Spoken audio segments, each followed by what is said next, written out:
Hi, everyone. So happy to see all your beautiful faces today. Everyone looks amazing. Oh, thank you. Well, welcome. I'm really excited to be here to celebrate the launch of Surviving SAJOMACO. And before we start, I'm just going to make a few quick announcements, just some housekeeping announcements. So there are two exits to the building. There's one on my right as soon as you walk out of the doors, and all the way down the hall to the right is another exit. Also, the bathrooms are right by the exit down the hallway. You may wear your mask if that makes you more comfortable, but you don't have to. Lastly, parking. If you parked around the building, remember that there's 2-hour cycles, so you may have to move your car while we're here. And for those streaming online, welcome. We're happy to have you here as well.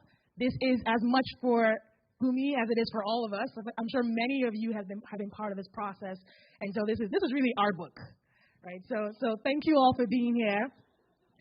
Lastly, if you have not yet been to the website, go to thebunmiasaolu.com. In fact, why don't you all just bring out your phones right now? Bunmiasaolu.com. Open it, right now, and subscribe. Because if you do subscribe, including those online, you will enter to win a free book. So please go online, bunmiasaolu.com, and subscribe. Of course, close family are excluded from the chance to win the book.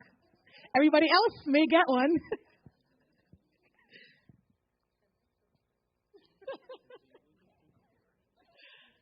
All right, so we're going to introduce two fabulous people today. First of all is our lovely host, Sope Martins. Sope is the best-selling author of the picture book, The Greatest Animal in the Jungle.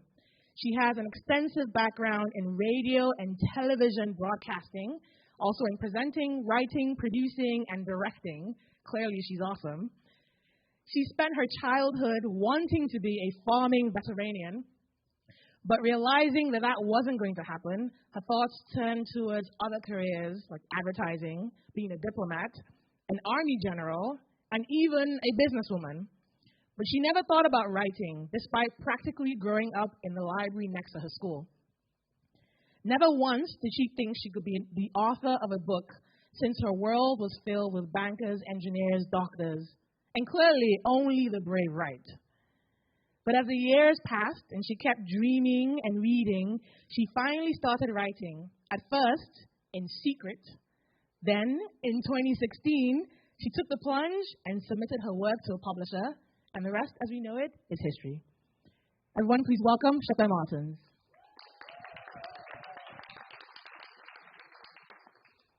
And now, we welcome Bunmi Asaolu.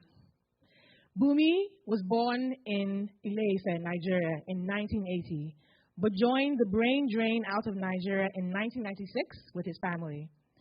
After completing his chemical engineering degree at Imperial College London, the allure of the City of London was stronger than working at a chemical plant, clearly. So he wrote investment research on Europe technology companies for a few years at the now infamous Lehman Brothers, until its collapse in 2008. Post-Lehman, he pivoted to advising investment managers in Europe, South Africa, and the United States on Nigeria. He has a life outside of banking, though. He sings quite well and plays the keyboard for his church band. And with his wife, Tosin, helps reduce the global divorce case count by counseling young married couples. In his spare time, he very forcefully schools the 3 children in mathematics. Surviving SAJOMACO is his first book. He's been asked many times when he'll start writing the second, and we are still waiting for a response. Everyone, welcome Bunmi Asaolu.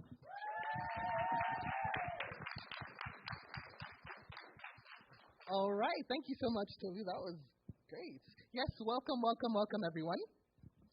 Just making sure this microphone is working. You can all hear us? You can all hear me? Fantastic.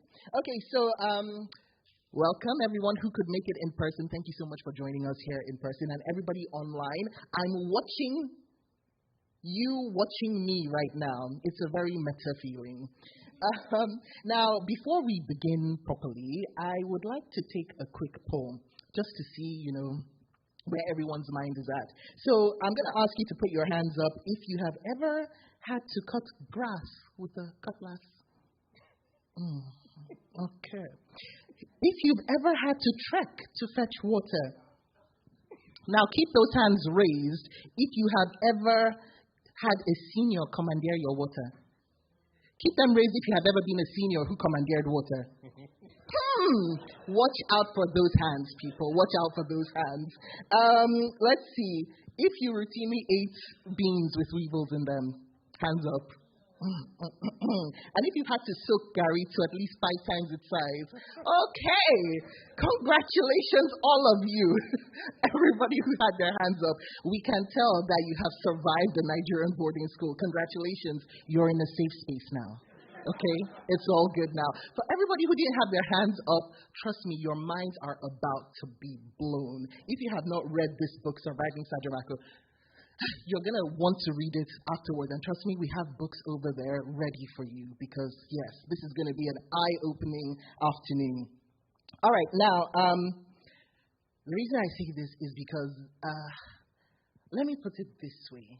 How do I introduce this book? I'll put it this way. Who's watched Castaway? Who's watched The Godfather? Who's watched 127 Hours? We're in a new genre now.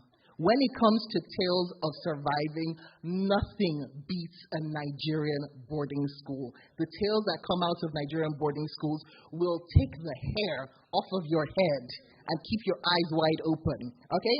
And that is the reason we're here today, because we're here to celebrate the launch of a new book that is a gripping tale of survival called Surviving SAJOMACO, written by the Bunmi Asaolu. And let's give her a warm round of applause for Bunmi, please. So I would like to call upon our author of the day to just give us a few words about what it took you to get to this point and, writing about surviving SAJOMACO and how you actually survived to make it to here. Thank you very much for that introduction, and thank you all for coming today, and also to people on live stream. I'm really grateful for your support. This book is a burden I've carried since 1996, and maybe we'll get into the whys of how it came about as we go through this conversation. I think it's partly because I left Nigeria in a bit of a hurry, so I had to do something, and maybe writing was a way to try to do that. But if I look over the last, whether it's 2 years as this book was coming to fruition, I would ask you, when you do get your copy on this, of a copy of this book, to look at the acknowledgements page, because it feels like it's a census. Because there's been so many people who have helped bring this dream to light. So I want to say thank you from the bottom of my heart to everyone involved to make this a reality. But I think everybody needs to hear this story. I know that it's almost woke or in vogue to talk about stories, but I don't know why nobody has written about the stories of Nigerian boarding schools. There's a lot that you hear about on the British side, but the Nigerian boarding school stories are 10 times, I'm not going to say worse, 10 times better. You can see many movies out of books like this. So, well, this is the first one. May there be many more to continue. So we're in good company for a great afternoon. Fantastic. All right, now to start off our dive into the waters of Surviving SAJOMACO, what we're going to do is we have a testimonial. We have a video that we'd like to play, and this is a testimonial from Paul Adams, who is a former Financial Times Nigeria correspondent and a big fan of this book. So the testimonial is in response to a question that he was asked. He was asked what grabbed his attention the most in the book. And if we look up on screen, we're going to find out what he had to say in answer to that. Well, yes, I think what caught my attention, it was really, two things mainly. One, having got to know quite a lot of people in Nigeria when I lived there who'd been at boarding schools, I began to understand what they'd been through, and therefore that helped. Retrospectively, it helped me understand, why they are like they are. But also, I think the other thing that struck me is it's like a microcosm. The book, as Bunmi describes, the school, as Bunmi describes it in his book, is really a microcosm of what was happening in the country at the time. And you could see it happening around you. I lived in Lagos in the southwest, although I used to travel around the country quite a lot. And one of the constant complaints among the people I came across was the decline or relative impoverishment of the professional and middle classes. And what you could see was the result of the economic crisis that had happened in the 80s, early 80s, when you had the military took over again. There was the country more or less went bust in a debt crisis. Then you had a structural adjustment, the World Bank imposing cuts and so on public spending, including on education, and how this was starting to play out among the middle classes, particularly in the southwest, which was where there was a concentration of professional and educated people. And you could see, you could see the country's institutions gradually collapsing when I lived there, and you can see it happening in the same way in the school. All right, thank you, Paul Adams. And now that was a great kickoff to the conversation that we are about to have. So, you ready for the questions, Bunmi? Yes, go. Okay, it's all right. It will be fine. I'm very sure this is going to bring up some memories for you. I will survive this. You will survive this too. Yeah. Okay, so the very first question I have for you is this. Now, reading your preface, you talk about being uprooted from Ile-Ife to London in 1996, and while you were still trying to process what you had just gone through, you started jotting some things down about SAJOMACO. And you write that you started writing about it then, and here we are decades later with the finished book. So when you started jotting down your memories back in 1996, was it just as a way of coping, or did you have a one day I shall write about this place state of mind? I felt I needed to write this experience down. I think maybe if I was more of a sort of musical person, I would have done a musical. If I was a playwright, I just had to get some of these stories out somehow onto paper, a medium, whatever. My first draft, or the earliest manuscript I did in 96, my mom, she's here. My mom stumbled on the manuscript, and she was reading it in her room, and I could hear her cracking up. So that told me that, well, even though there were many things that were harsh and hard in the school experience, there are enough things in here that is a bit balanced. So there was a bit of coping, there was a bit of, let me just get this off my chest. I just need to put this thing down. But then life took over, and I left it for a few years. You know what you said? It just goes back to what Paul said about the boarding school as a microcosm of Nigeria, because the way you wrote things down, and I also laughed a lot while I was reading this book, after gasping in shock and horror. There was the laughter. And it's also the way that Nigerians in general tend to process what we go through on a daily basis in that beautiful geographical expression that we call Nigeria. Okay, now, second question I've got for you. So the book is divided into 4 parts, each one dealing with a different aspect of living in SAJOMACO. Now, part 1 is titled Immersion. I think that gives us all an idea as to what that's about. So the question I'm going to ask is, in part 1, in Immersion, we get to see a young Bunmi going from the beautiful comfortable bubble of Bunmi Asaolu University, where you and your siblings were children of civil servants, and great life from what you write. But then you now enter what I can only term as a hot pot of soup. That's the only way we can say this. So how bad was the culture shock, and how did you manage to cope? Yes, I mean, we could be here all day if I wanted to list how the change was. As you said, so OAU campus is the scenery is amazing. If my parents could retire and stay on that campus like the other lecturers, they would do it any day, because it takes you out of the craziness of Nigeria. SAJOMACO grounds didn't have any tarred roads. OAU campus was mainly tarred roads. There were green fields still to today. SAJOMACO didn't have any running water in our dormitories. I go on all day. There were no nets on our windows. So free entry for the mosquitoes. Free entry. We lived in southwest Nigeria, or the town that SAJOMACO is in southwest Nigeria. We are supposed to speak the same language, but the Owo dialect just is understandable, right? It was very difficult to understand what some of the people would be saying. And then you had people from all over the place, across Nigeria coming to this. So it was a hotbed of several cultures colliding, even though it was supposed to be just a Southwest experience. So it was a big shock.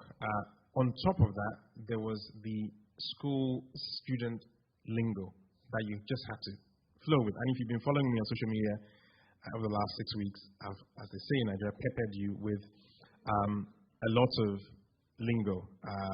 Cantab means to basically steal as many plates as you can without any regard for any consequence of the students who own the plate. We had a security guy on campus who was usually drunk, but he had a gun. It was very wild. It was a wild, wild west of our lives. But when you saw other people also living, surviving, nobody talked about this stuff, especially if they're seniors. Who are you to complain? You just have to get on with it. And your parents will give you stories of how life was hard when they were growing up. So you just have to get on with it. Yeah, you just have to get on with it. But at what point? Because I can't stress this enough. You would have been seen as a bit of a Naja butter. Yeah, butter. A bit of a boy living a comfortable life, right? Yeah. He doesn't know the stresses and the harshness of reality. Right. So what was your watershed moment? What was the moment where you thought, I have to assimilate or die? Yeah. So I'm trying to limit it to one. The first experience was seeing a senior basically bully my older brother, Wale. And this is in the book. We were just leaving prep classes at the end of the day. It was like 9 p.m. And you just realize that there's no parent here to tell this guy was out of order. You can't report to anyone at that moment. You can try and do that with the teachers, but we'll get to that because there's no hope there as well. But you just realize that whatever he was doing to my brother, I couldn't stop him. He was just shouting at him, getting him to do, or saying, why haven't you gotten the 3 buckets of water, whatever. It was really harsh. And even now today, when I see my daughter hearing about some difficult experience of his older brother in school, you can see how she wants to solve the problem, but there's nothing you can do. So I was like, oh my God, there's nothing I could do there. The other experience was just assimilating the culture properly. So Wale, my older brother, who's nicknamed Walex in the book, because we always use nicknames. You don't use normal names. So you find this book is just peppered, as I say, with nicknames. So if your older brother is in school, you do not use the title senior before his name because he's a special senior. So you have to use the title brother. So brother Wale. I hate this prefix with a passion. I just, because that's not how we grew up. It set us apart from the other. Yeah. Let's not be too. So we would say Wale, Bunmi. I mean, even if you're a baby, you use your first name. in school, you cannot do that. So instead of saying senior, I'll have to say brother. And it was difficult, but you had basically a horde of, it felt like a pack of wolves who were seniors around us. And if you broke that rule, they basically destroyed you. And Wale would not say anything because he accepted the code. And one day I tried him, and he gave me a dirty slap. And I wanted to beat him up right there, but I looked around. I just had to chill and just let it go. Yeah. This has a very Godfather ring to it. Because as you read this book, there's a lot of talk about the code. Yeah. And if you go against the code, the repercussions. I can't say too much more because otherwise you will not be able to be shocked and surprised by what goes on in the book. So my advice to you is just go and buy the book. That's all I can say to you. Now moving on, the next question I've got for you. So reading this book, we see everything from low-grade starvation to enforced labor to some quite vicious hazing of juniors by the seniors. I can only assume by the end of term that you must have come back with a bit of wear and tear. I can see, I want to ask, I'm amazed that your parents didn't whisk you away. So what actually happened was they didn't just send one or two, but three of their sons back. What happened?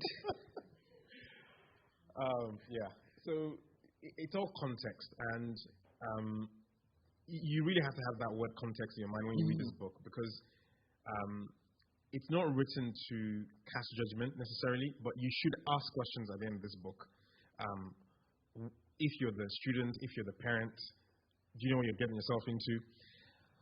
But when you compare our lives with our parents, you see why it wasn't an easy black or white yes or no question. So my dad eventually ended up doing his PhD at Cambridge, but he did not wear shoes until he was in first year of secondary school.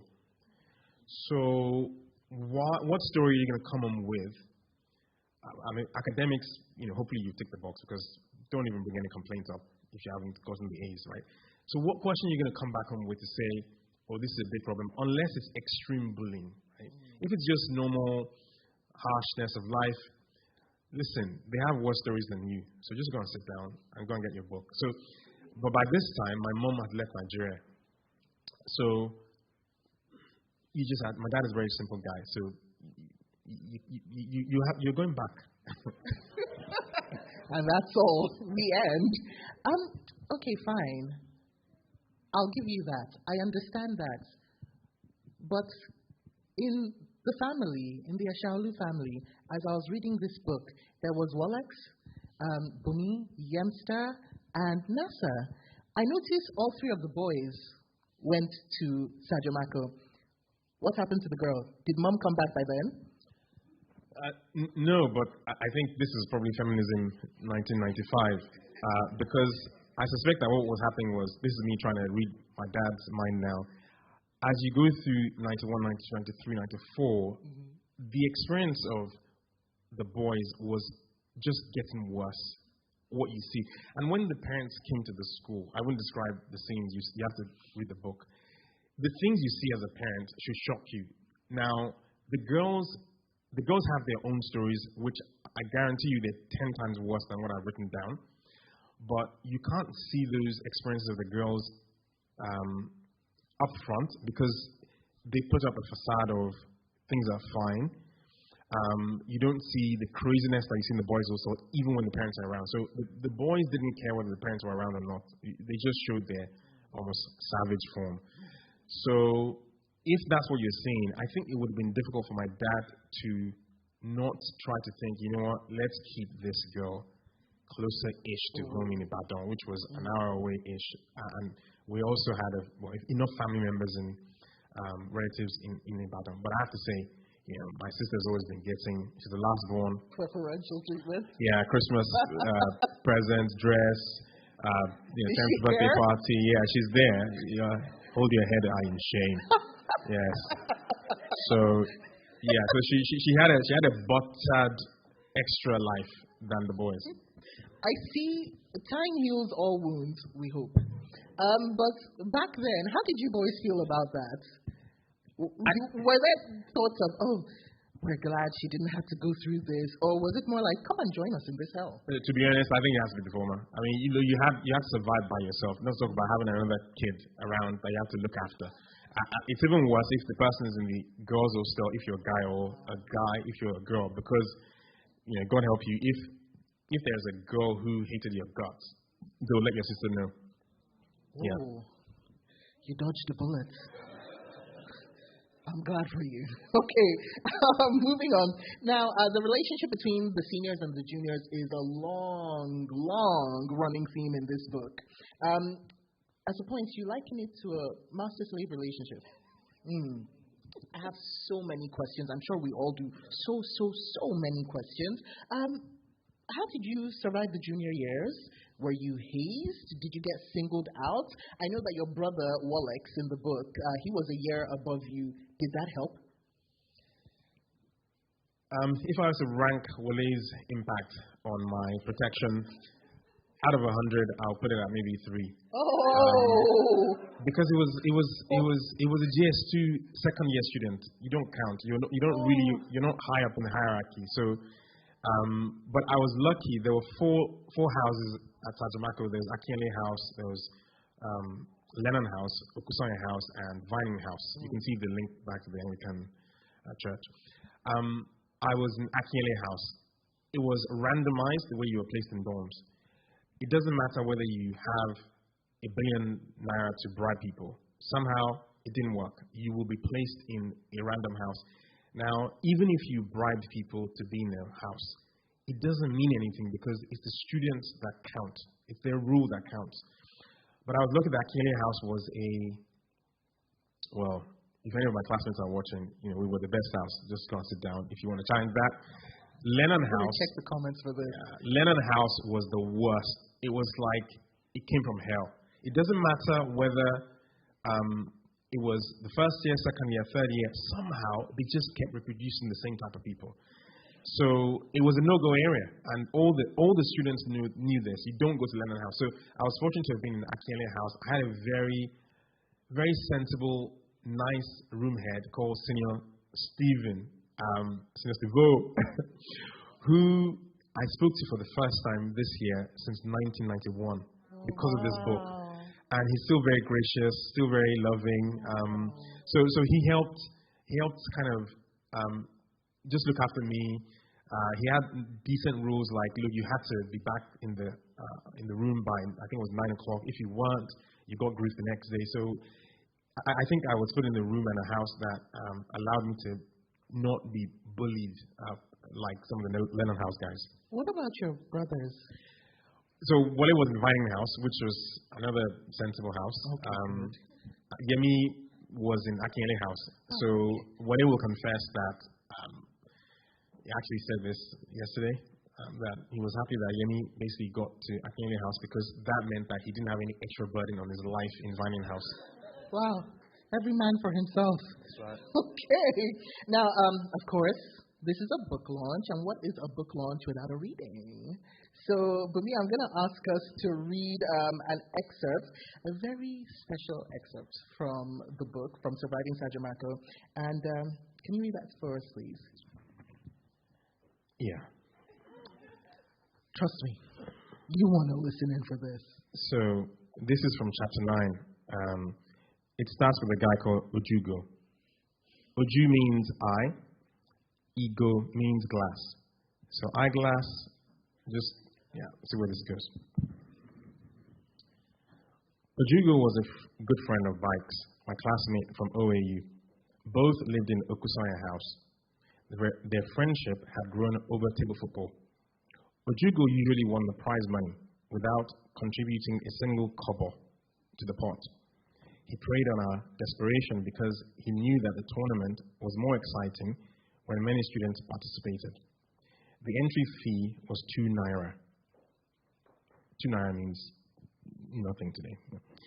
For some reason, Ojugo never had any money on him, repeating that his 2 naira was in his room every time. He'd suggest that we put him down as owing and that he would make good the winner by paying that person directly. Except because he kept winning, he never had to prove that the 2 naira was not imaginary. Riding on a win from one of these tournaments, Ojugo strode gallantly towards the dining hall. By this time, our typical dining hall experience had become chaotic, with plates of food consistently being stolen or destroyed. The teachers intervened out of necessity by changing the system from a sit-down meal to a pick-your-plate-and-go approach. Mr. Lalupon was the master in charge that evening. He and the prefects ordered us to line up by year group. Each student would enter the hall, pick up their plate, and exit from the hall's rear. Once the process shifted to the next year group, any late student ran the risk of forfeiting his food. On his way to the hall, Ojugo crossed paths with an infamous senior in the 5th year. Ojugo. Yes, Senior Keregwe. I need a favor. Are you my guy? Okay. What kind of answer is that? Don't you want to live to your old age? It's not what I need currently. You and I must be on the same parallelogram. Forget. Ojugo stared down at his slippers. They had seen better days. He had restitched them at least 5 times. I can't find anyone to do this job for me. The Lord has clearly brought you my way. I need you to get my plate from the hall and bring it to my room. But what? Do you want to leave or die? Bring the plate to my room. With that, Senior Keregwe strode off, leaving poor Ojugo contemplating what awaited him. Could he possibly sneak into the dining hall a second time to pick up Senior Keregwe's plate without being noticed? Or maybe the other way around was safer. Retrieve Senior Keregwe's plate before his own. Next class, your turn. There was no time to analyze the situation. Ojugo darted into line, shuffled his way along the tables once he got into the hall, picked up his plate, and made for the exit. Once he got out, he gave his plate to a friend. Hold it for me. I have no time to explain. Ojugo turned and sprinted around the block and back to the entrance. He pulled out his shirt, which had been neatly tucked in earlier, and undid his buttons in a desperate attempt to disguise himself. Avoiding eye contact, he walked forward briskly, only for a giant hand to grab his upper left arm and pull him aside at the last minute. You picked up your plate already, haven't you? Mr. Lalupon challenged, looking straight into his eyes. I haven't, sir. Honestly, I'm telling the truth. So why are you nervous then? I'm not nervous, sir. Ojugo's stuttering was too much of a giveaway. See this thief. I will make an example of you. Sorry, sir, he gasped. It's a senior that made me line up against her. Please, I beg you. Mr. Lalupon grabbed hold of Ojugo's collar, almost suffocating the poor soul, pressing hard on his Adam's apple. Please, sir, have mercy, he choked.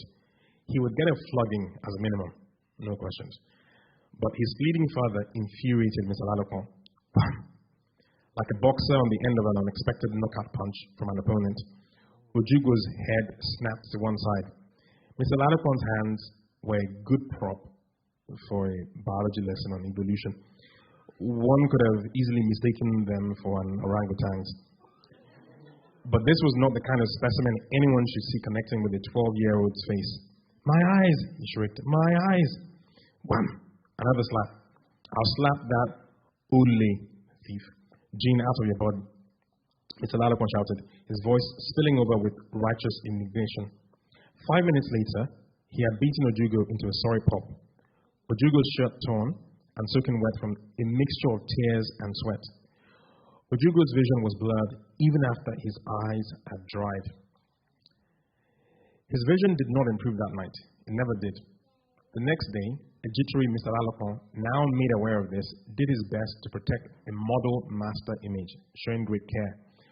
Ojugo's parents were of means and worked for the government. Mr. Lalupon's excessive punishment of Ojugo meant his job was probably on the line, and he knew it. Indeed, Ojugo's vision was now so bad that he was forced to leave campus for home. Later, we learned that Mr. Lalupon traveled to see Ojugo's parents to plead with them. Ojugo returned to campus, a pair of glasses now on his nose. He wore them for the rest of his time at school. There's another paragraph after this, but I'm going to let you sort of think of what happened next. Yeah. Well,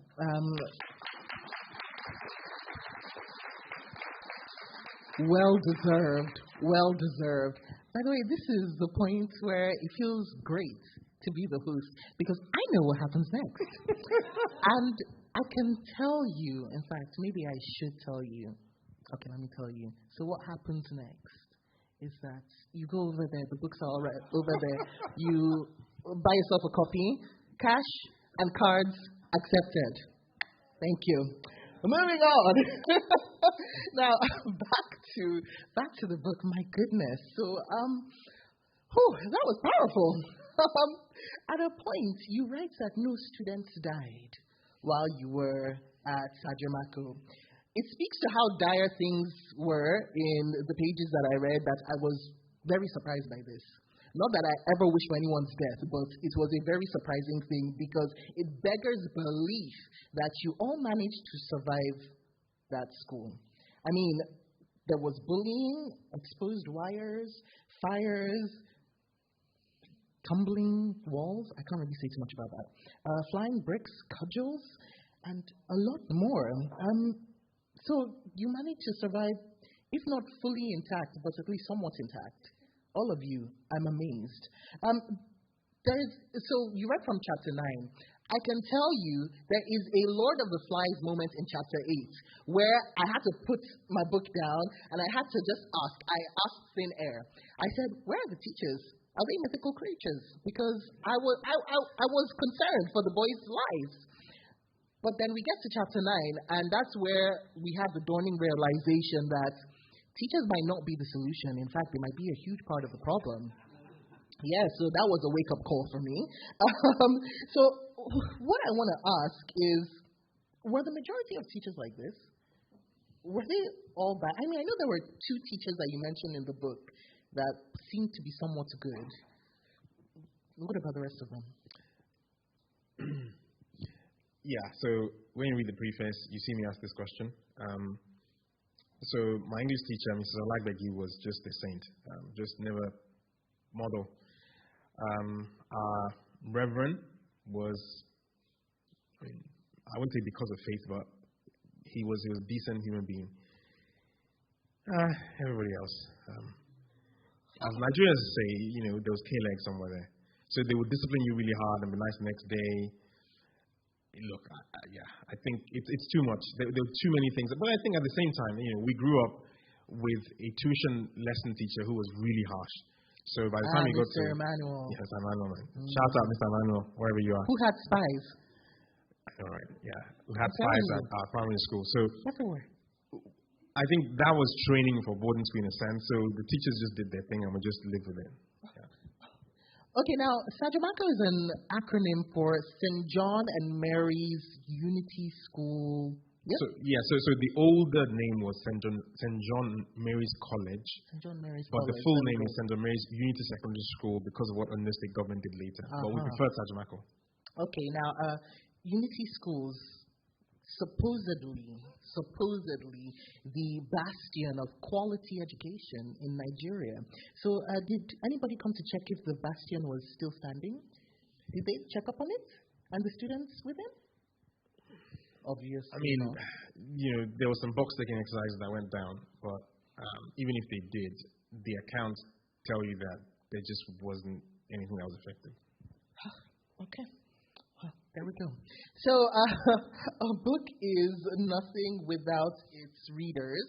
So we're going to take this opportunity to get your thoughts on the book. I know that some of you have read it, some of you have read parts of it, yes? So if you've got any questions, you can raise your hands and we'll take your questions right now. If you don't, there's always time. There's still time. More stories to tell and, more time. So any questions? Okay. Maybe we should get that mic. Okay. Sorry. Bunmi, when all this happened, did you tell your dad?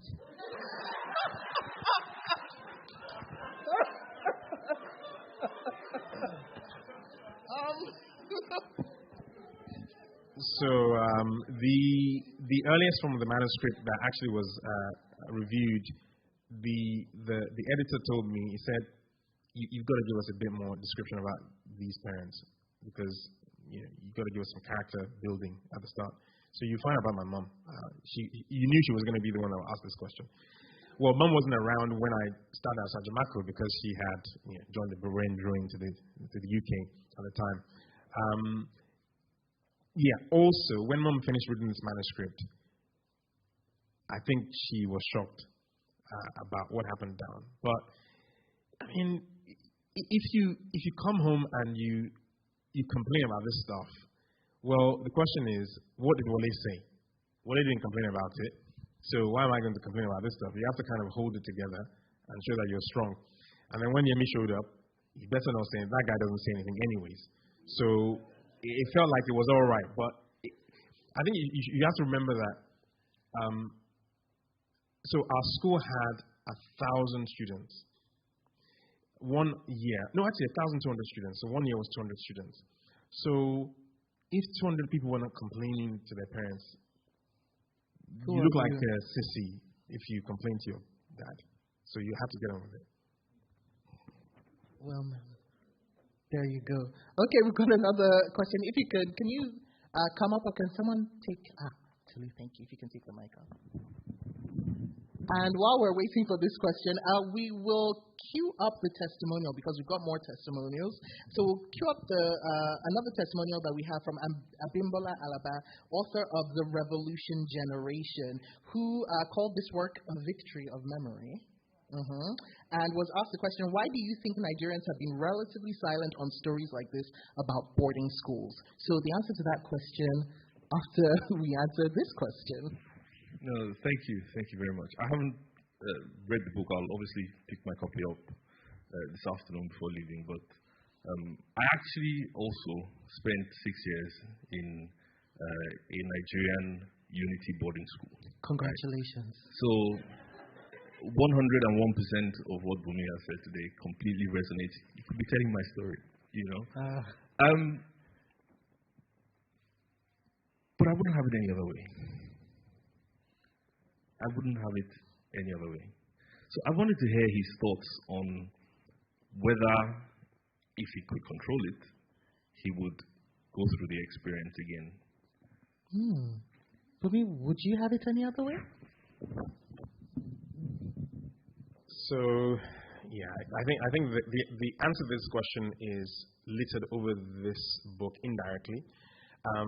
There are bits of this book or this experience that I don't think a human being should experience, just point blank. There are bits of it that I would say they formed me. So there were some of my classmates who, for the first time in 25 years, I connected with this year, and it felt like we were connecting since yesterday. The values in the system, the foundations, the fight against adversity then was what led to me being able to, when we got to the UK, it felt like a walk in the park in school. I remember Dad going with Wale and me to sit some sort of mini trial. It felt like a trial at Barnet College. And Dad just sat in the back, was like, they want you guys to solve some questions in maths, just do your thing. And we basically destroyed the questions. If not because of this horrible, difficult time in Nigeria, I don't think we would have been properly prepared for what we were going to meet here. So there are definitely a lot of aspects of SAJOMACO, of the experience, that I would say I want to keep. But there are many that you have to say, come on, this is ridiculous. Okay, as you know, we are live streaming, so I'm looking at the comments here. And Temitope Olabige says, there were a lot of good teachers in the school then. Yeah, they may have been. I'm not saying they weren't, but to give you an example, so there's a teacher who's very good with art, very, very good, English language as well. But when you see these guys discipline people, you sometimes you ask yourself, he's not a goat. Even you wouldn't do that to a goat. So there's some extremes that they have to pull back on, which they didn't. So they were good teachers, but you have to question the safeguarding aspect of their behavior. All right, now the Brillo up on the live chat says, how soon is the book available in Nigeria?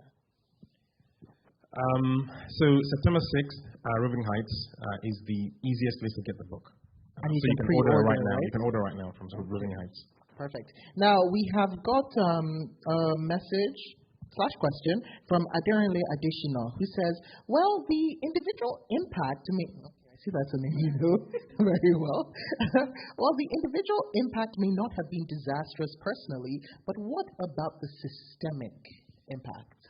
Yeah, just to give you a sense as to why I was almost chuckling at this, really also provided testimonial in this book, and you can read her comments. And you can see that her comments come from a sort of governance side of things, because Renee was also, a few years ago, was a commissioner for budgets and planning in Ogun State, next to Lagos State.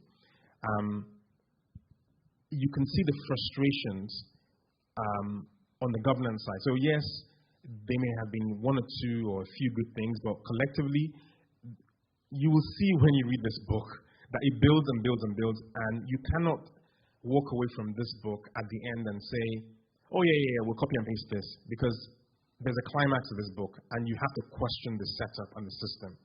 Because what eventually happens is the product of the system is what you find in the middle class, so-called middle class in Nigeria today.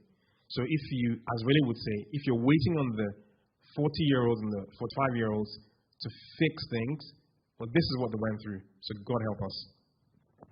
If they went through that, well, now is okay. We'll take one more question, and then we will go to the testimonial. Okay? Okay. Thank you so much. Thank you. Good afternoon, everybody. I haven't read the book. I'm looking forward to actually reading it. I went to a day school, but a lot of the things that you've written, I can relate to, especially the brutality of the teachers. You know, it didn't matter whether you were in day school or boarding school. That was a common thread throughout the teaching system. I don't know, have you ever pondered as to why there's so much brutality ingrained in the educational system?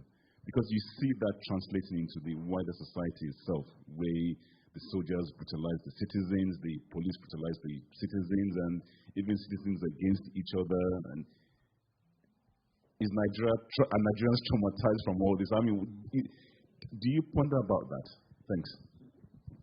Yeah, this is a good question. I think it's just a copy and paste of what's going on outside into school, and there are levels to it. There is a good friend of ours who left Nigeria when he was 3. He's Nigerian, but he's not American. He really tries hard to be Nigerian, but his wife tells him, you're a fake guy.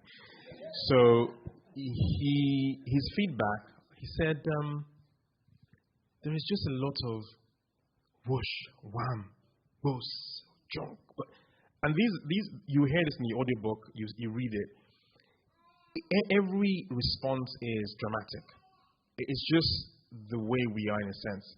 Now, the school system is a byproduct of the British system. But as conversations happened in the UK and the West in general, some of these practices were curtailed a bit. But our society doesn't want to be evolving. So it's very hard to leave behind the authority that the system has given the guys in charge. And when I say in charge, I don't mean the government. I mean anyone in charge. There's no conversation as to, okay, how could we make this a bit more balanced? Because the way it was is the way it is, and the assumption is that that's the way it will be going forward. All right, and now we've got our next testimonial coming up from Abimbola Alaba, author of The Revolution Generation. I described the work as a victory of memory for 2 reasons. First, the obvious, which is Bunmi's expert ability to recollect events and present them on the page almost as if they happened yesterday. But added to that is the fact that they are rooted into some sort of context mirroring events in the nation at the time, and that gives it a lot of nuance. It richens the narrative, so we don't have a simple chronology of events. And I believe that the reason perhaps that Nigerians do not write or speak of these type of stories, which must be quite a national experience, is because of what I believe to be this idea of silence being our unofficial language as Nigerians. I think Fela Kuti captured it in his song actually, where it says suffering and smiling, and there's this idea of simply carrying on and not speaking of what ails us or what ailed us or what our troubles are. That makes us, in my opinion, not as introspective as we should be as a citizenry or as a people. And my hope is that people who read this work would find some encouragement to delve into themselves and to share more of these types of stories, because it is important to speak about these things in order to move forward positively. And I think there's almost a cultural, perhaps moral and religious incentive to say nothing. Because God will fight for me and that type of thing.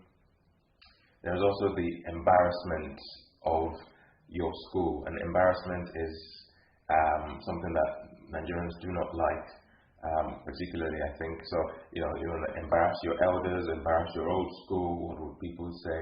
And so for that reason, I think people just, stay stum and say nothing. But I hope, like I said, that this book would open up that path of introspection for its readers. Thank you. Fantastic. All right, now speaking about opening up paths for introspection, let's also open up paths for conversation. We are on social media. This is the social media age.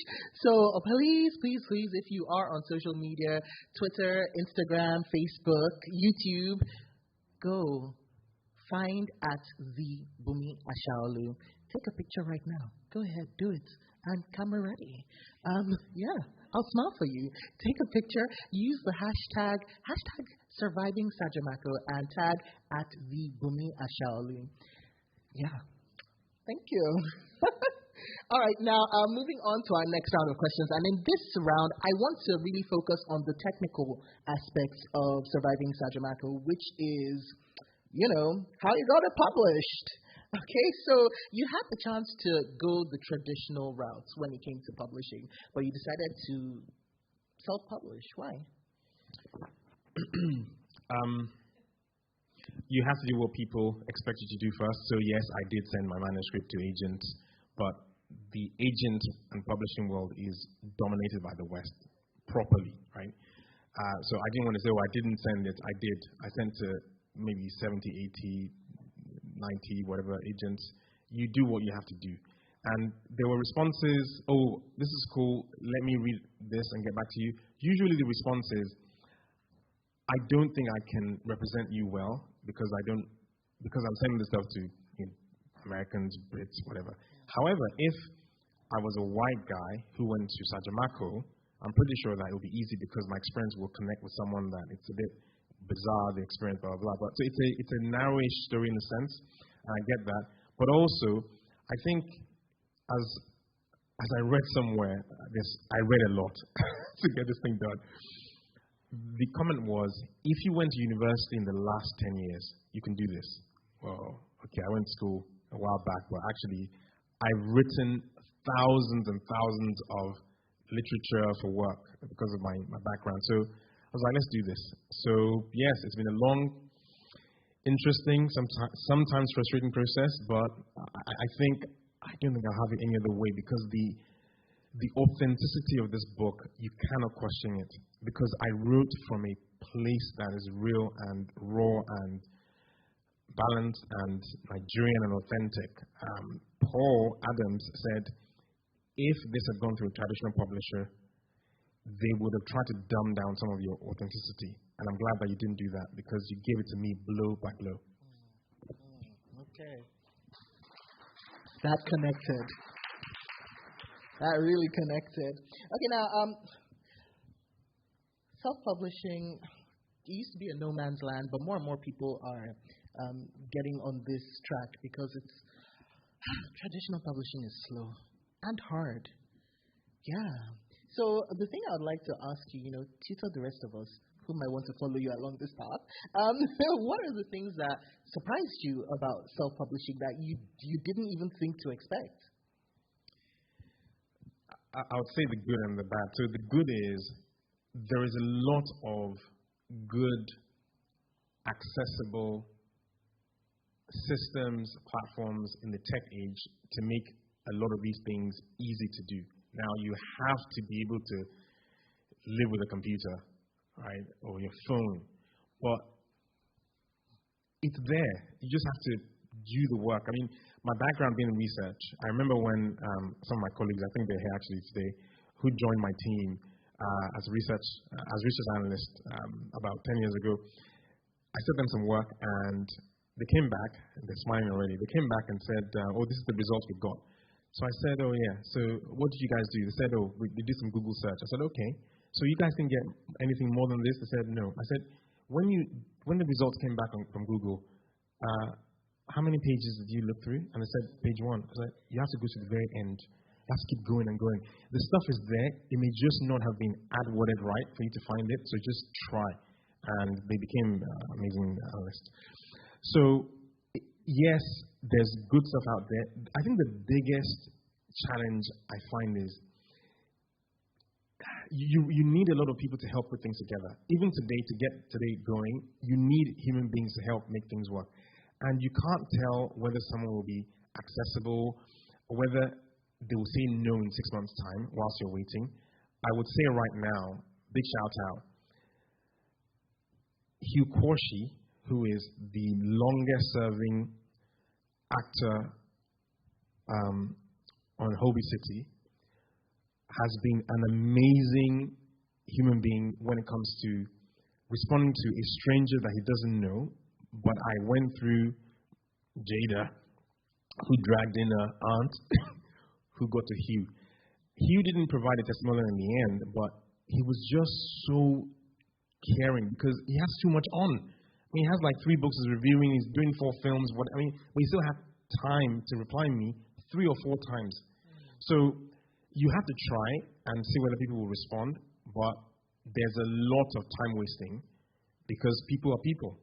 Just because it's hard to predict how people's lives are being run. So that's, I think, the most difficult part of the process. But everything else, I think, is doable. As long as it was with a computer, you were good. Listen, man, thank God for Canva, ReadC, shout out, man. Without these guys on Google, man. Google is your friend, and this is not an advert. Okay.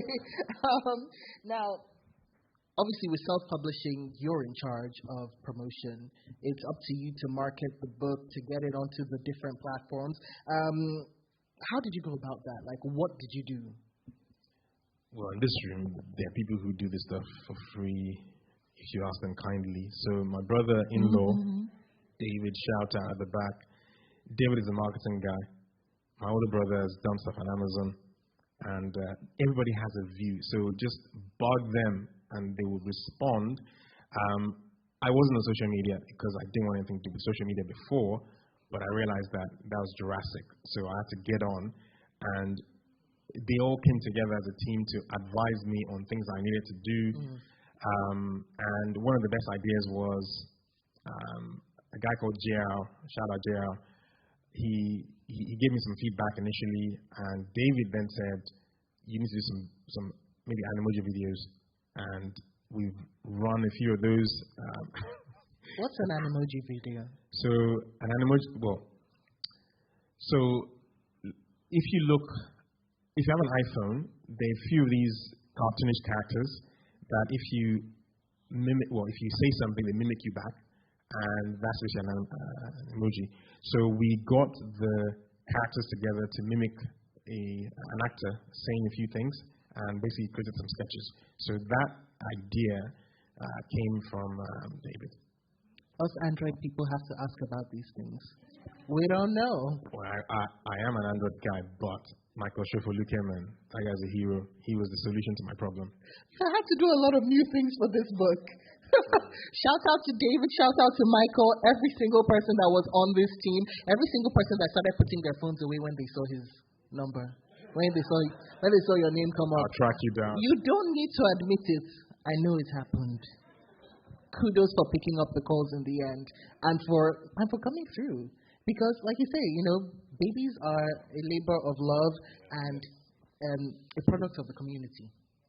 Because this is obviously a community project. Like Tolu said, there's a reason Tolu said that.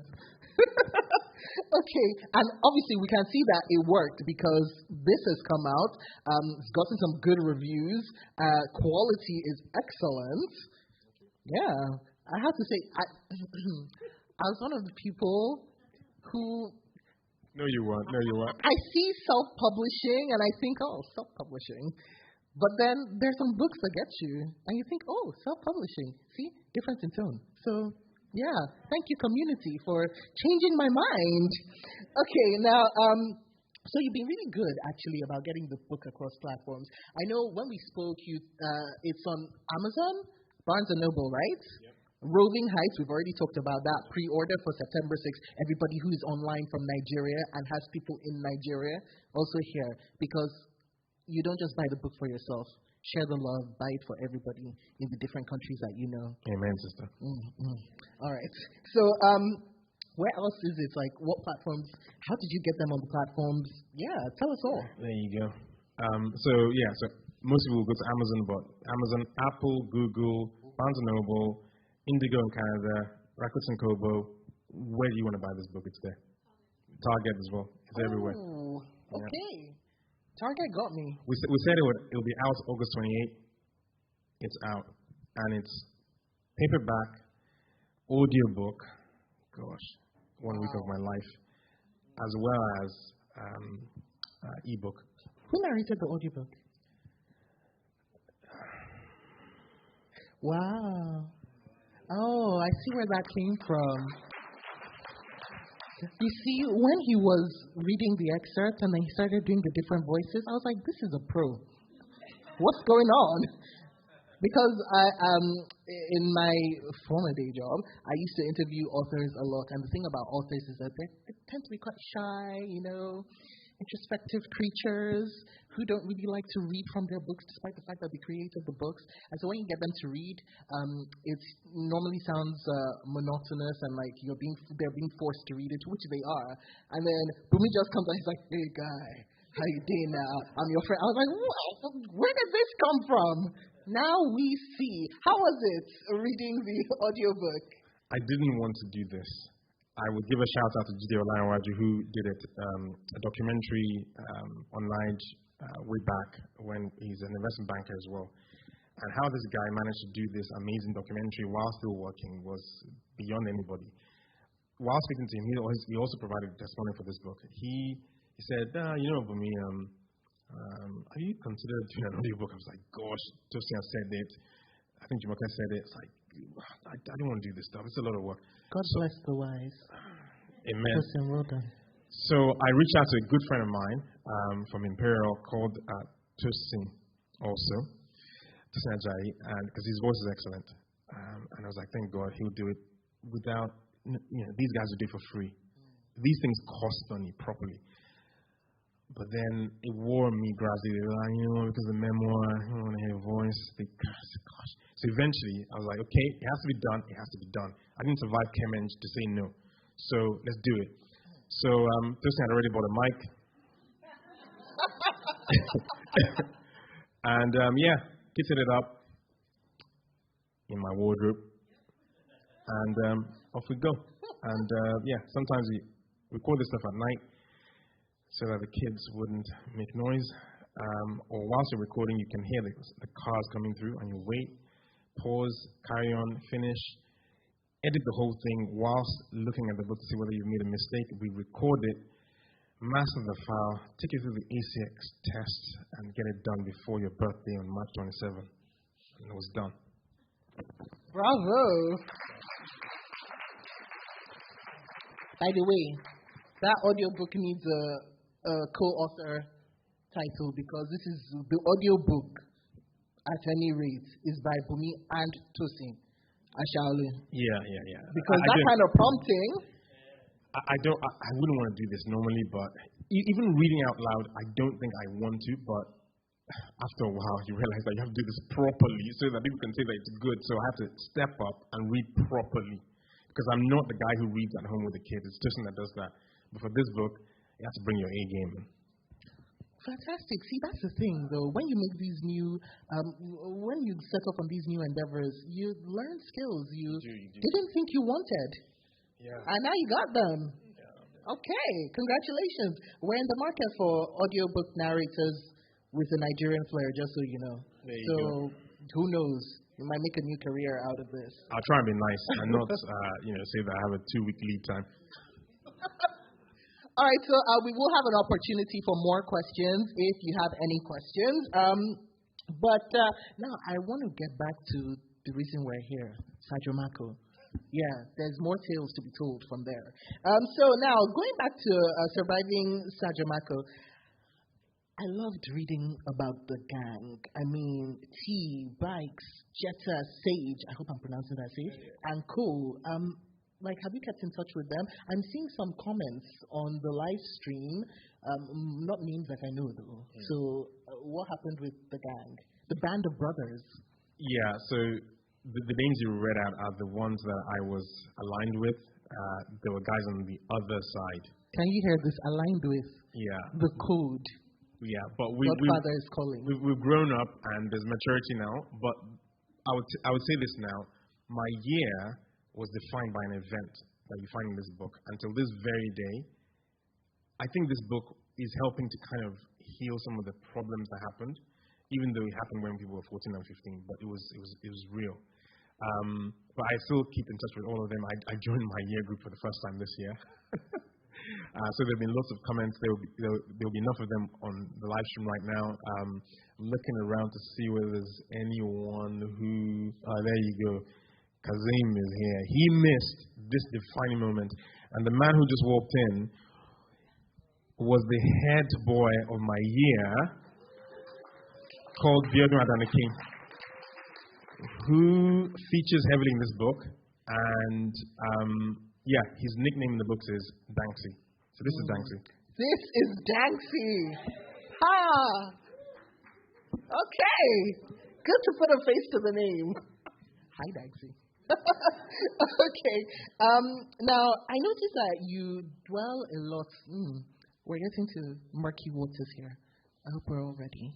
You dwell a lot on, like I said, a long-running theme in this book is the relationship between the seniors and the juniors.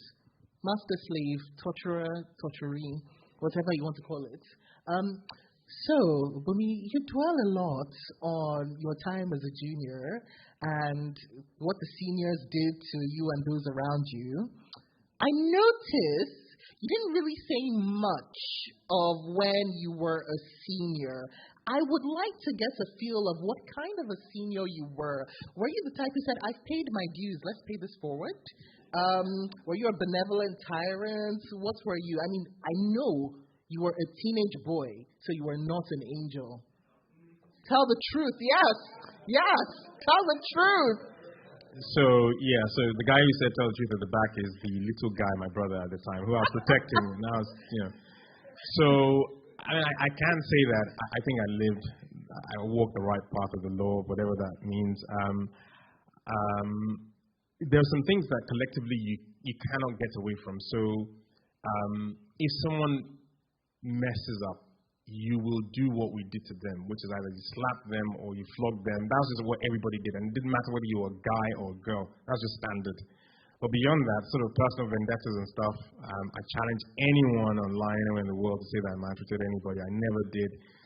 And that was one of the cool things about my gang, if you want to call them that. Because we saw what was going down before we became the top dogs on campus. And we wanted to try to show that you didn't have to be a huge or a horrible human being to be a senior. So one of my classmates called Samba is the nickname.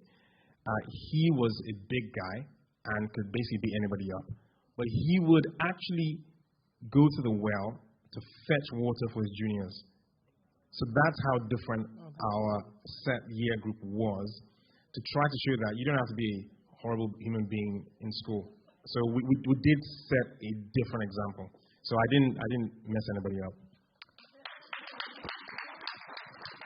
Well done for evading the answer. I'm just kidding. No, so actually, an earlier comment, if I can find it, I think the commenter was the Brillo, who said that you were actually a very nice senior to him. You're one of the seniors that he remembers. That was good. You were a good senior. Yeah. Oh, and one thing he says, I really want to hear the answer to Shokwe's question about the kind of senior Bunmi was in school. We've all agreed he was a good senior. Let's leave it at that. I didn't bully anybody. I was a good guy. Yeah, there we go. He was a good guy. He has said it definitively. Okay, now, let's kind of situate this, because you were in SAJOMACO from 1990 to 1996, and that was a pretty tough time to be Nigeria, the country. Right? At that point, we were transitioning from a decade of military rule to democracy, only to get whiplash because democracy didn't last. About 11 days after we had the June 12th elections, they were annulled. And then we had, a few months later, a coup led by General Sani Abacha, a name that nobody likes. So there was a lot of political upheaval, right? And when we first spoke about the book, I remember you saying that you hadn't really wanted to focus on politics, you wanted to focus on what went on in the school. But there's a point in the book when, I think we realized that there's no way you can be in the school without politics literally going into the school. How much did the worsening situation in the country interfere with with what went on in the school, with the running of the school, and with living in the school? Yeah, how long do we have? You see this indirectly through the book. There's no way you can't say it wasn't Nigeria that was messing everything up. It was there from day one. Currency, it was always there. But even things like the annulled elections, I describe what happened. I look back now, and how on earth the system was overrun when those elections were annulled, and we experienced what today would considered a massive failure of safeguarding when that happened. So it was always there. One of my friends who has listened to the audiobook said, you read this and you realize that this is a very naive child going through the book, his experience, and that's how it was, because at the top of your list was food, survive, Gary, whatever, academics, and then, life, and then, politics is further down the list. But it was always affecting us. But I didn't want to put politics center stage, because that wasn't what was in the mind of the 11, 12-year-old Bunmi. The guy just wanted to get to the dining hall and find his plate there, and then, pass his exam. Hopefully without kitchen wall in it. That's right. And no nails and toenails and, and bottle counters. Wow, we still need to continue this conversation. You're the one that's traumatized now. No running over to throw up because of that image. Whew, okay. Now, because all good things must end, we are kind of coming to the end of the conversation. I did want to leave this space open for anybody who had any questions. Can I get a show of hands if you have questions? Yes, sir. Yes, Mr. Asaolu, please. Prof. Good afternoon, everybody. If we have to go back to the time they went to school, we put them back in the same school.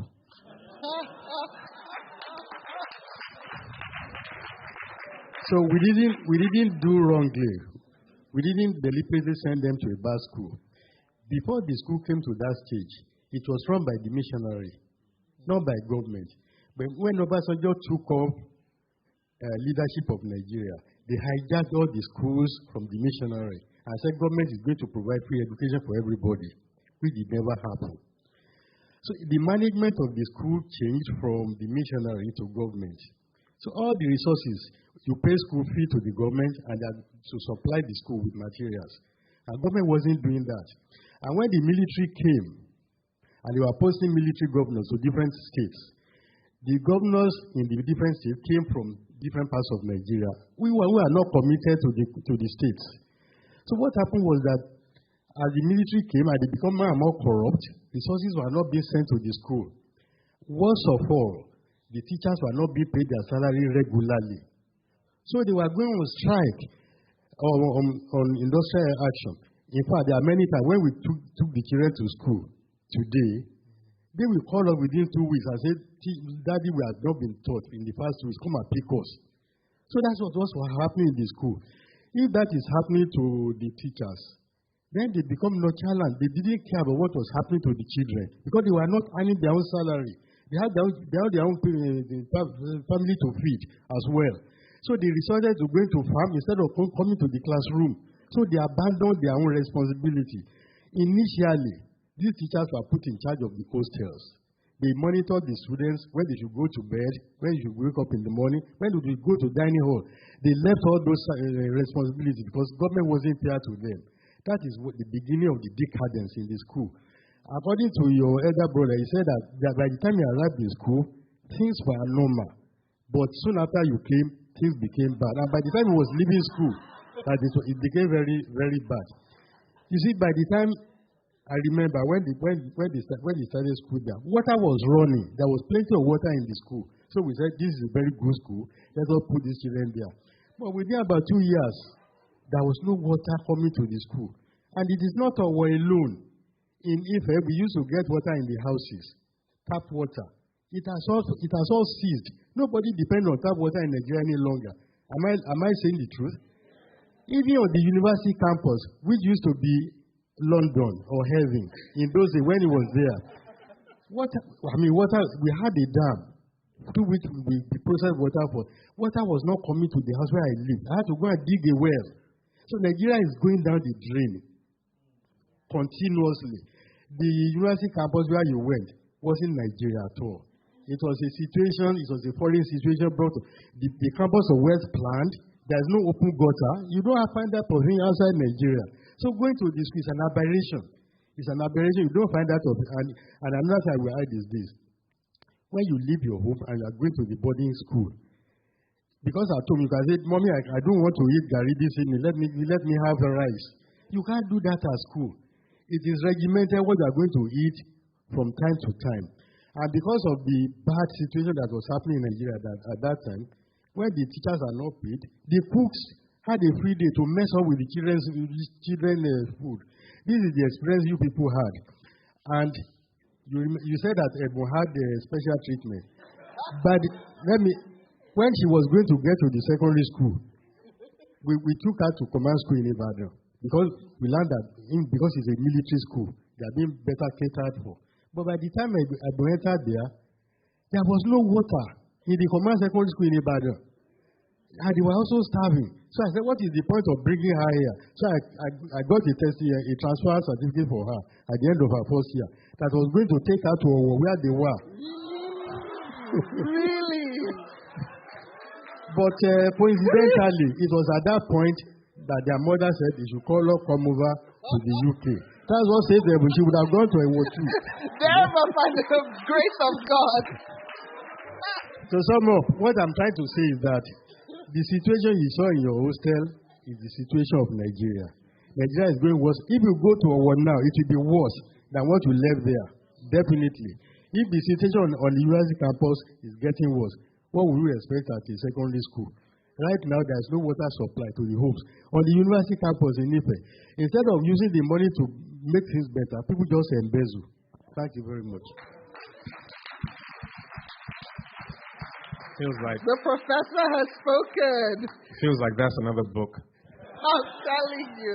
Thank you so much for that point of view, Professor Asaolu, because yes, there's a reason behind everything. And I'm glad for that new information that we learned. Wow. There, but for the grace of God, you're lucky. 1996 was a good year for you. Do we have any other questions? Okay, I see a hand. If we can get the microphone over to him, please. Thank you. Thank you. Firstly, hearty congratulations to you. I'm sure you feel relieved now. Now, it's kind of a question, or is actually a challenge. What I want you to do is, I would like to commission you to write another book. But it will have to be post the launching of Surviving SAJOMACO. So I want you to cast your mind forward. Now you've experienced it. You've outlived it. You've acquired a lot of wisdom. And then you've launched a book. So I want you to see yourself being commissioned to write another book post your book launch. So from now till 2026, I want you to kind of paint a sketch. If there were no constraints, what would you like to see in that book? Thank you.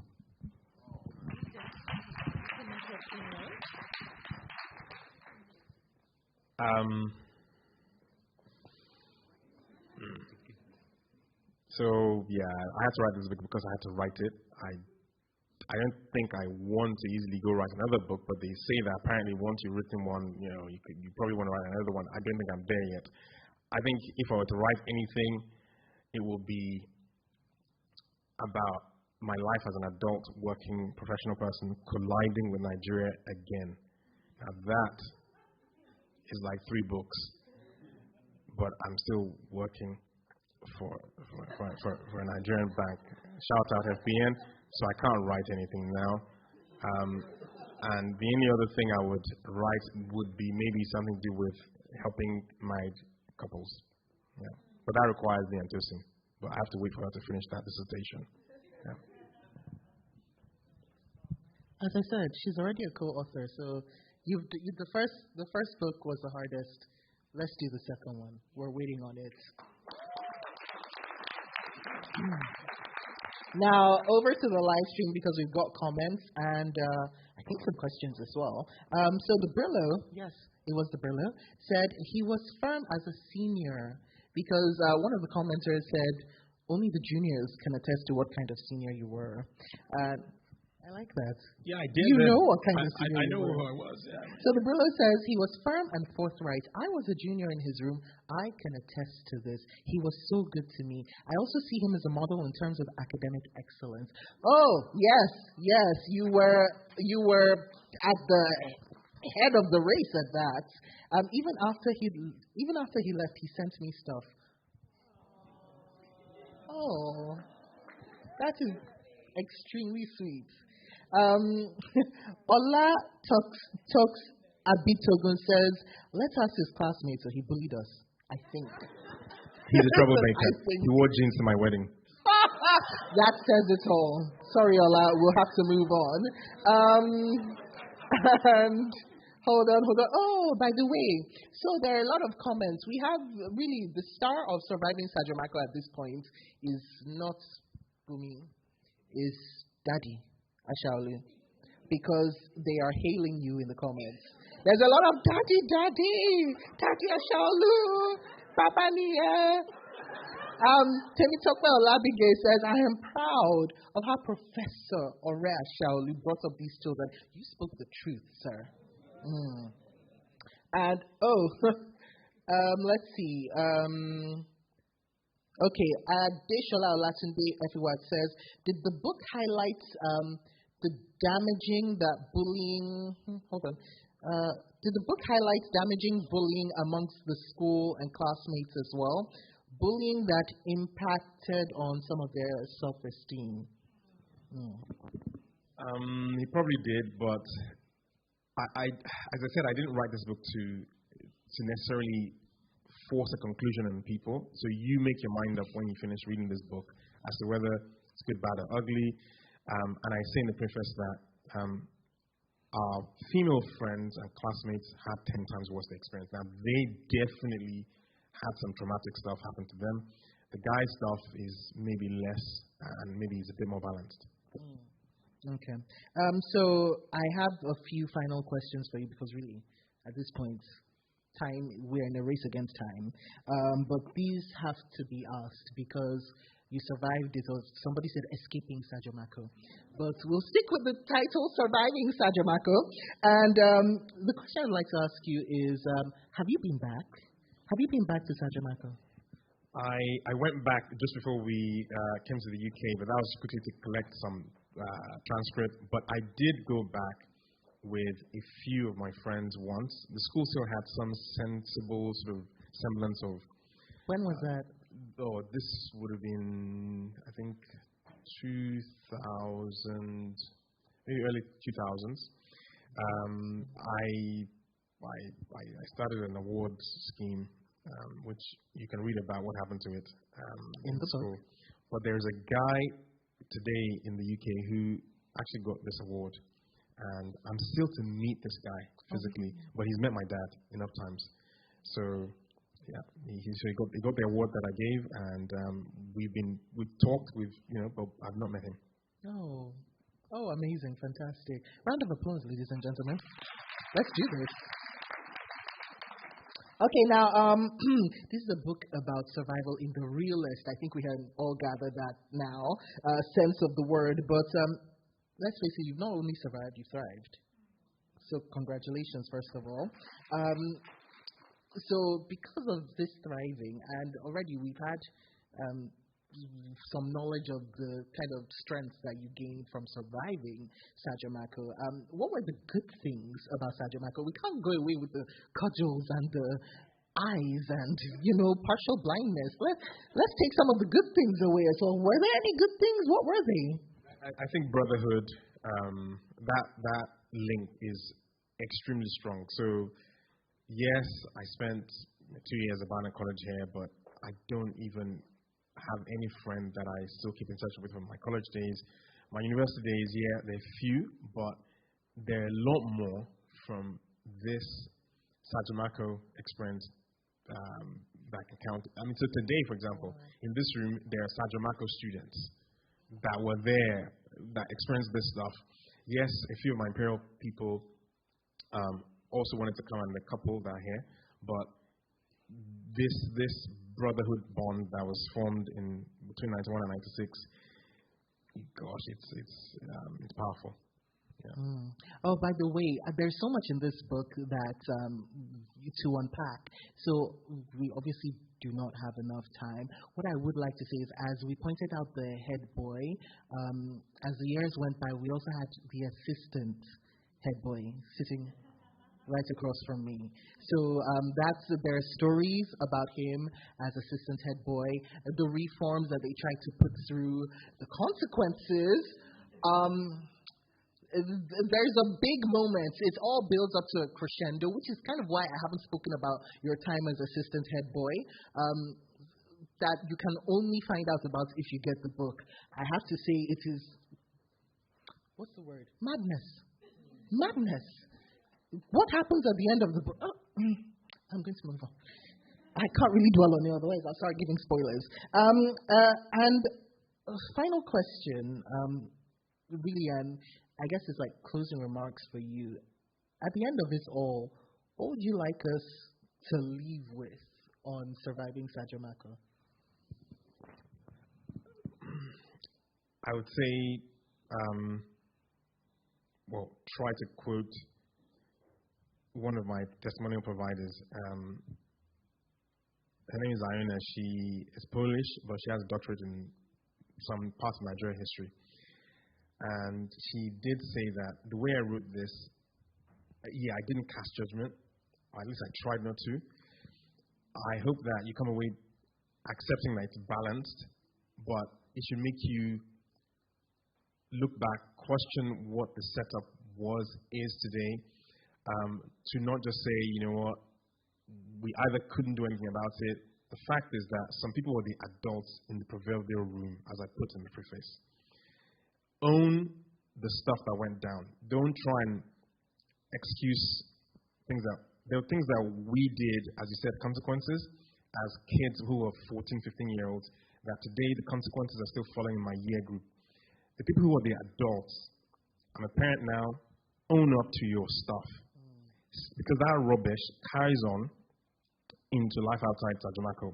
My dad told me a story once where a guy who went to school and university built real estate in Nigeria and did not build toilets because he didn't have to use the toilets when he was in boarding school. But he's a graduate. What kind of rubbish is this?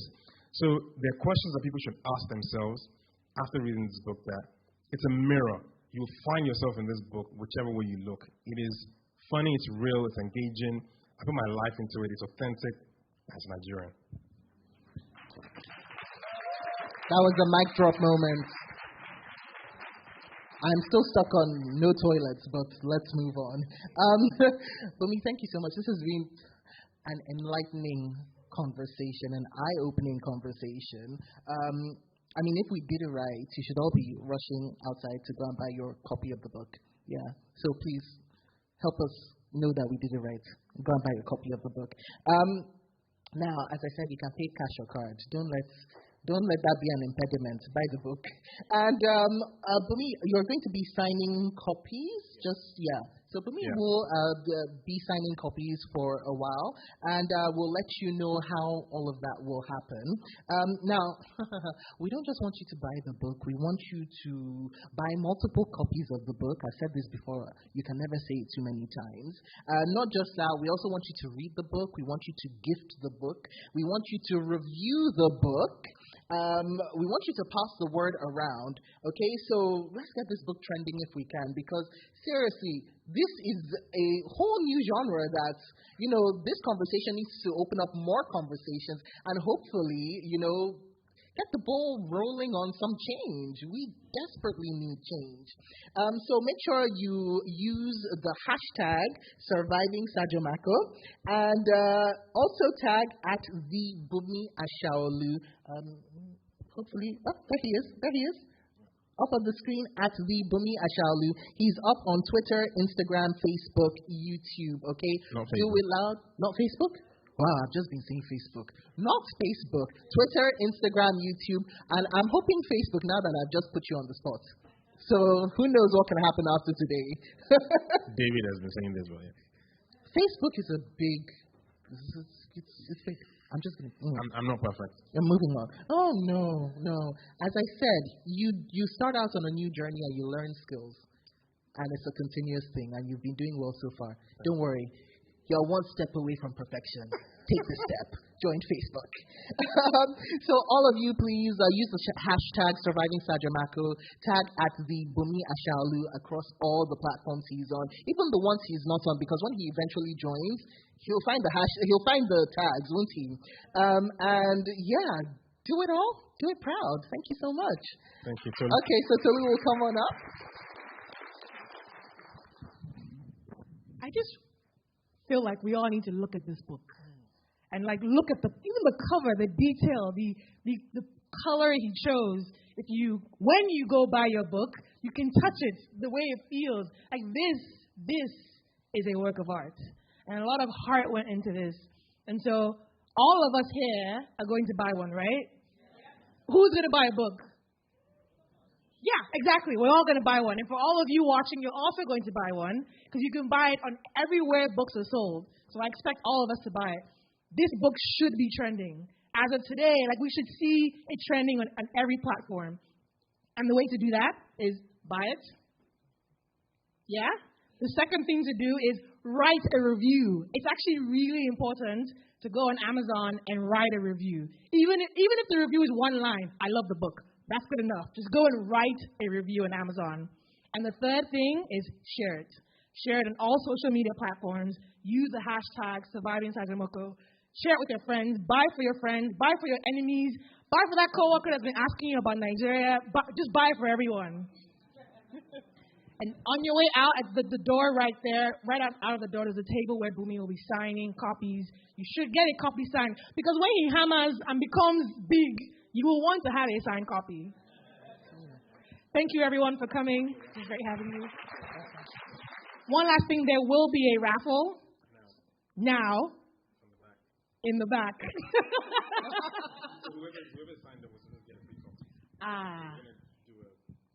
Okay. So just to say, if you subscribe on the website, your name, should be in this nice rotating wheel spin. If your name isn't there, that's because you did not subscribe. Because we made sure that if you subscribe, you'll be there. So we meant it when we said down August 28th, this is going to happen, and you get a free signed copy. So the only caveat is, if you're too close to me as family, I'm going to spin that dial again. That's right. So, Yemi man, take it away. Dun, dun, dun, dun, dun, dun. Is that okay? Can you imagine this nonsense? Run that wheel again. Wait, was it Yemi that spun the wheel? He's the one that spun the wheel. Yemi, what did Run you do? that dial again. INEC official. Run that dial again. Goodness, can you imagine? Oh my days. What's the probability of getting Yemi Asaolu again? Let's go. Let's check it out. Okay, who do we have here? Another of these Asaolus. Run that dial again. Wow. You know what will happen? If this keeps happening, we're going to remove their name from the wheel. That's what's going to happen. So let's do it again. Okay, let's see what happens now. I'm invested. This is very... Okay, who is this? Right. Who do you have? Ekadem James. So, I happen to know Ekanem. He's one of our traders in the bank in Nigeria. And Ekanem, congratulations. People blew me away with this book, response to it. Yesterday, a bunch of my colleagues in Lagos sent 600,000 naira to my bank account. Oh, wow.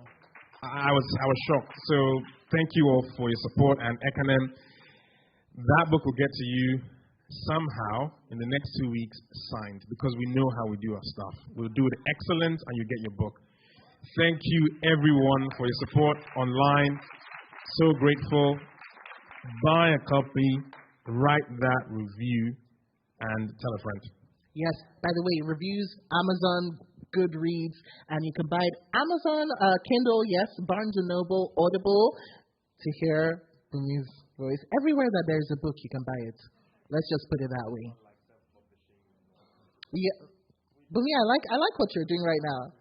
I mean, this is probably one of the most efficient, the most comprehensive self-published books that I have come across. So congratulations to you and the community on that. We can't forget the community. And yeah, as the saying goes, buy your copy, write a review, tell a friend. Actually, no, give a friend. Okay? There we go. Thank you so much. We have got, the merriment doesn't end here, by the way. We have got, what do we have? We've got some refreshments for you as you go and buy yourselves the book, and a chance for everyone to mingle as well. But before I let go of this microphone, thank you all so much. This has been a great launch for me. Congratulations. And thanks to Shokwe. I first heard Shokwe. So just to let you guys know, so when you're driving to work in Lagos, you need something to help you cope with the chaos, right? So Chopin's voice on radio is just calming, like just makes you drive with a sort of, I'll be fine. And I didn't know that one day she'll be doing this, but immediately I realized I was going to need someone to do this. Chopin's name was in my head, like, God, how am I going to get to this lady? In fact, when we do marriage counseling, there's a question that Chopin asked once on the radio randomly. The question was, if there were guys and girls that went to a restaurant to eat in the UK, and the same bunch went to eat in Lagos, who pays, guys or girls? The answer depends on which city you're in. And we always use that, and it came from Chopin. So I've been training this woman for years, she just didn't know. Yeah. So thank you very much for saying yes and coming down to this. I really appreciate your support. Thank you.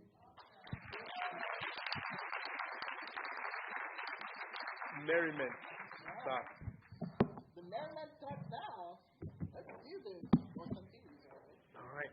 I think we need to do a picture, right?